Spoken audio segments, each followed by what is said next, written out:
Hey guys, today we're going to be doing a detailed comparison of the FUJI X-T3 and the Canon EOS RP.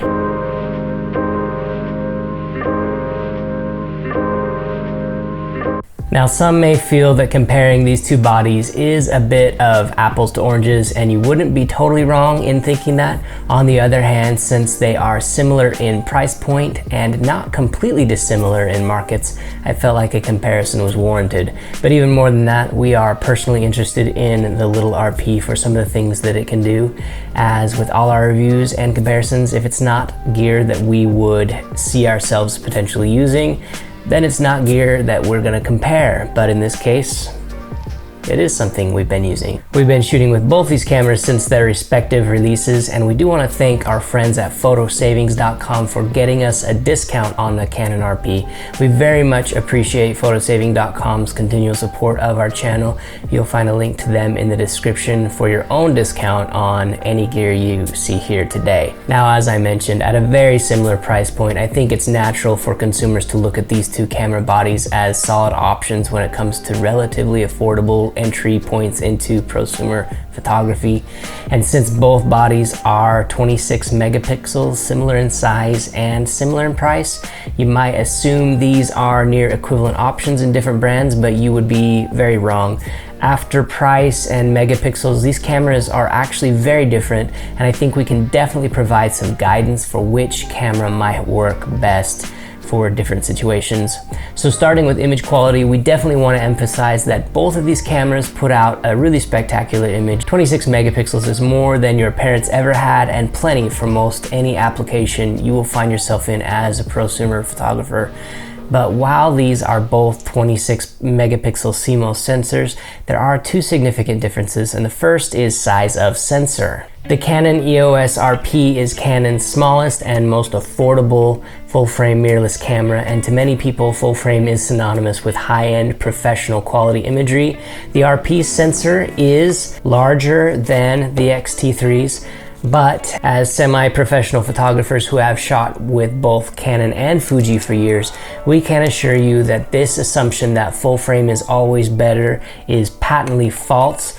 We've already mentioned that the sensors share the same number of megapixels, but there is the added dimension of pixel density, which I won't get into here. But it's sufficient for me to say that even pixel peeping, when it comes to image quality and detail, you will not be able to see a difference between these cameras. So if not in detail rendering, what are the advantages of full frame over APS-C? Most people will cite two advantages, and the first is low light. The Fuji sensor is backside illuminated, and I won't go into what that means here, but the purpose of backside illuminated sensors is to increase the amount of light captured by the sensor and thereby improve low light performance. However, from what I've seen, there is very little advantage here. It's when I compare X-T3 versus X-T2, which was not backside illuminated, I don't see any difference at all. So it is debatable what you will get out of that backside illuminated sensor and if it's really all that big of a deal. But when it comes to low light, you do see the benefits of a full frame sensor here with the Canon EOS RP edging out the Fuji X-T3 just slightly at ISO 3200. However, as is common knowledge, ISO values mean very different things in different manufacturers. ISO values are not all created equal, so a better test is often to underexpose an image and then recover it in post. But in doing that, the EOS RP files look horrible compared to the X-T3. And the reason for this, I realized after digging a little deeper, is that the EOS RP is not ISO invariant.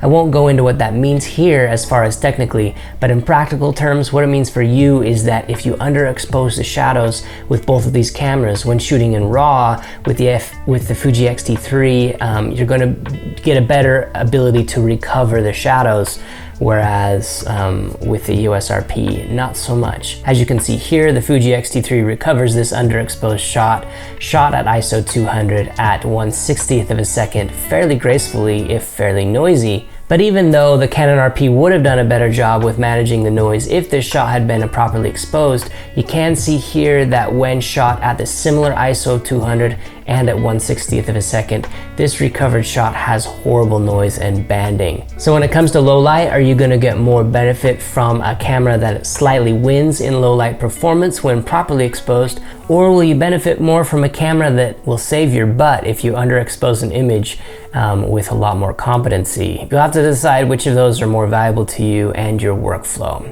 So let's take a look at the second thing most people will cite preferring full frame, and this is one that is by far more common, and that is the full frame look. And by full frame look, most people are referring to shallow depth of field, of course. And it is true that the RP will give you the appearance of shallower depth of field than the X-T3 when shot at the same f-stop value with the same equivalent focal length. With the X-T3's APS-C crop sensor, you'll need to times the aperture value by 1.5 to get the equivalent depth of field. So while it's true you'll get a shallower depth of field with the RP, or at least have the ability to, I would ask you to look at these two photos that I'm about to put up and see if you can identify which one has the shallower depth of field. In the 2 seconds I leave it up, and without pausing, ready, go. So were you able to tell without pausing the video, and was it so blatantly obvious that you felt now that you feel a need to shoot full frame for the rest of your life and to make this the one single deciding factor for doing so? If so, hey, I'm not judging you. You are in good company. Tens of thousands of portrait and wedding photographers feel the same way. Bokeh and shallow depth of field has become enshrined as one of the single most important factors for many of them in their work.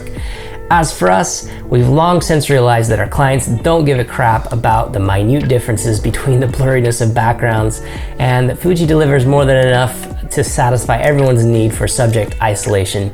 If you need more convincing evidence, please refer to a video I'm linking above. So you'll need to figure out how important that factor is in your own buying decision, but I would submit that depth of field should probably be a bit lower on the list than many other factors. So let's talk about those other factors now. So next, let's talk about autofocus, and here's where I think the RP is legitimately beating the X-T3. While Fuji's autofocus system is, and particularly face autofocus ability has come a long way since its first APS-C cameras, it's widely accepted that it's still not quite on par with Canon's phase detection auto system, and that can be very important to portrait photographers, especially if you happen to be one of those who obsess over shooting everything wide open all the time.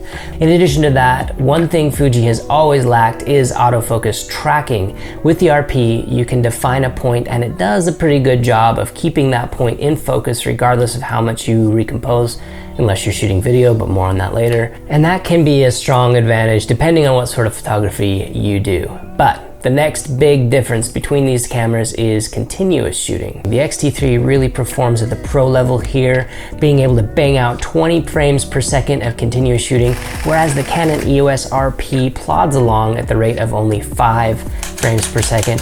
Now I want to emphasize that this is a big deal depending on what type of photography you do. If you plan to capture movement in the street setting, or candids of your kids or pets, weddings, and even some types of portraiture shooting, quick continuous bursts can ensure that you can snag the best shot. Additionally, if you're shooting handheld in low light, shooting in burst mode allows you to ride the shutter, pushing the limits of what you can safely capture at slow shutter speeds handheld.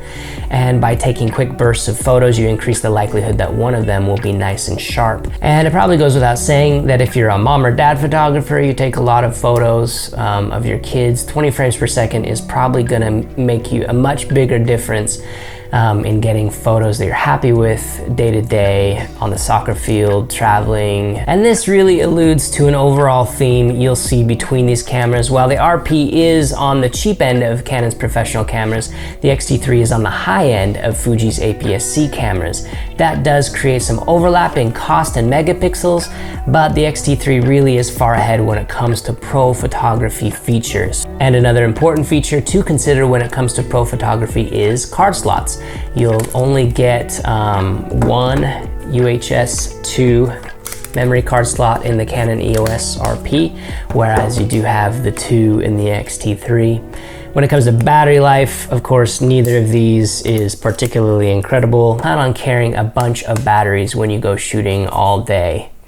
The next consideration between these cameras is the issue of weight. The Canon EOS RP is feather light, weighing in at 485 grams. The X-T3 is a bit heavier at 539 grams. This will lead many to believe that the overall weight will be similar. However, once we factor in lenses, all that weight savings and the differences go away. Canon full frame lenses just dwarf the equivalent Fuji lenses. And if you're like me and you can't afford all those shiny new EOS lenses, you'll likely be picking up some old EOS EF lenses and adapting them like we're doing here. And that will add a bit of weight. But on the other hand, for us, Fuji has always been a huge draw because you get spectacular performance and image quality in a small size. We can fit twice as many lenses, which make us a lot more flexible when we travel, hike, or whatever, which in turn means we're more likely to be able to capture images more of the time. You'll need to make more compromises when you're deciding which full frame lenses to pack on your trips if you go with the RP. And speaking of lenses, I do think it's important to talk about the availability of lenses, the number of lenses in each camera system. Canon is a much more popular system than Fuji, at least in the United States. And what that means is easy access to a large used market for used lenses. It also means more third-party lenses, regardless of which specific focal length you use and which type of lens you need. You'll most likely find it in Canon land. And before you go worrying about the EOS lenses requiring the adapter, whether that'll slow you down or not, rest assured it won't. Based on all the tests I've seen, it acts pretty much like a native part of the camera, which is great news. But with Fuji, the options are still fairly limited. The Fuji X system it's relatively new compared to the EOS system, which has been around for 20 years now, and third-party lens manufacturers have not caught on to Fuji X as much as they have with EOS. But again, although there are more limited options and choices in Fuji land, we've never found that significantly limiting, and what Fuji loses in options it gains in portability, again owing to the tiny size of the excellent lenses that they make. Now, one of the biggest differences between these camera bodies is the question of color philosophy, or color science, as some people like to say. I am not covering those differences in this video though, because that's a big topic and one that warrants its own video, I think. And I think a lot of other people outside of just these two cameras will be interested in a comparison. So I've done a blind test comparison between Fuji and Canon using these two bodies. So you might go check that out, as that many people claim that that's one of the biggest reasons to buy one versus the other. I don't subscribe to that philosophy. I feel like you can get great colors out of either and get pretty much the look you want out of either, unless you shoot JPEG. That's a different subject. Anyway, check out the other video if you're interested in that. Hey guys, we interrupt this program to remind you of the photo contest we're currently running from now until December 10th called Do Good With Your Camera. If you've got some photography talent and a bunch of gear and don't know what to point it at, please consider doing some good with it. And while you're at it, enter to win some really incredible prizes.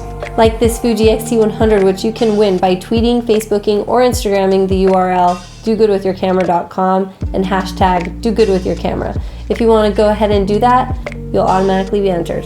But if you really want to go out and do some good, consider using your talents to serve others directly, or capture service being rendered, and then enter to win some incredible prizes. If that sounds interesting to you, you can watch the video that we've linked to above or in the description for more info. And now back to your regularly scheduled boring Andrew. Let's take a moment to talk about the usability of these two cameras. And these two camera bodies really are on opposite sides of the spectrum when it comes to the form discussion. With the X-T3, Fuji is obviously meant to look similar to film cameras of yesteryear, and it will appeal more to folks who appreciate the tactile nature of manual photography. If the photographic process is as much to you about the experience of shooting, and if you see your camera as more than a tool, but also as a companion, one that's meant to be appreciated for its own beauty as much for an implement for creating beautiful moments, then this definitely is a camera for you. Much more so anyway than the rather unassuming EOS RP, which this is on the other side of the spectrum. If you're less interested in having a tactile, dial for every function, this will give you a lot more streamlined efficiency probably, although that's debatable and is debated by many. But ergonomically, you can't really lie with how nice it feels. It's got a bigger and deeper hand grip, and it does have ready access to the functions you need. Thumb and index fingers everything's right there where you need them, whereas things tend to be spread out on I should put a lens on this. Things tend to be more spread out on the Fuji device, where aperture is going to be on the lens, ISO over here, shutter over here. They're just different worlds. But after you get past the outward physical differences, you will find another significant difference, and that is weather sealing. The X-T3 has it, the EOS RP does not. This is another example of how the X-T3 is more of the high end of the Fuji APS-C line, whilst the EOS RP is on the low end of the Canon mirrorless line. If you plan to shoot out in the elements a lot, then the X-T3 is probably the camera for you. Of course, one of the biggest differences between these two cameras is the screen, but we'll come back to that a little bit later when we talk about video. So let's talk about video. If we were to compare these two spec for spec, there really isn't much of a contest. The X-T3 can shoot in beautiful 4K 10-bit 420 with a crop, but the EOS RP gives you a gimped 4K, also with a crop, but only at 24p. And strangely, while you can get to 24p in 4K, when you head to the FHD mode, you can only get 60p and 30p. While it's great that Canon has covered all of the frame rates, I have to scratch my head and wonder why they didn't provide 24p in FHD mode. On the other hand, the Canon EOS RP has the nifty articulating screen, which makes me very happy, but which the vast majority of folks watching this probably don't care about at all, I'm guessing. For most photographers and even most videographers, Fuji's articulating screen, it's plenty. But for us weird vloggers who enjoy looking at ourselves, the addition of this guy on the EOS RP remains the single most important reason why we own it. But the big drawback is that in video mode, the EOS RP disables phase detection auto. Now, I don't want to get too deep on this subject, but phase detection auto is so much more advanced than contrast detection, which kind of seeks to try to find focus constantly. Phase detection auto is going to just lock it in. So for us vloggers, or those of you who are interested in the video capabilities of this and rely on autofocus, be prepared to see a little bit of a warble behind you in the focusing. I have found that it has been fairly reliable as far as contrast detection goes, but man, I sure wish it had that phase detection auto, and it really could be the perfect vlogging platform. And that about sums up my comparison of these two cameras. So while I can't tell you which one you should buy, I certainly hope that this has helped you. As for us, other than wishing I could just magically take the flippy screen off this and put it on this, we're happy owners of both, as each of them serve an important role in our videography workflow and photography. But if there were a zombie apocalypse all of a sudden and we had to leave one of them to die to distract the zombies while the others of us get away, I think you can probably guess which of these two I'm gonna take with me. Anyway, that's all for now, folks. Remember, kindness before cameras. We'll talk to you again real soon.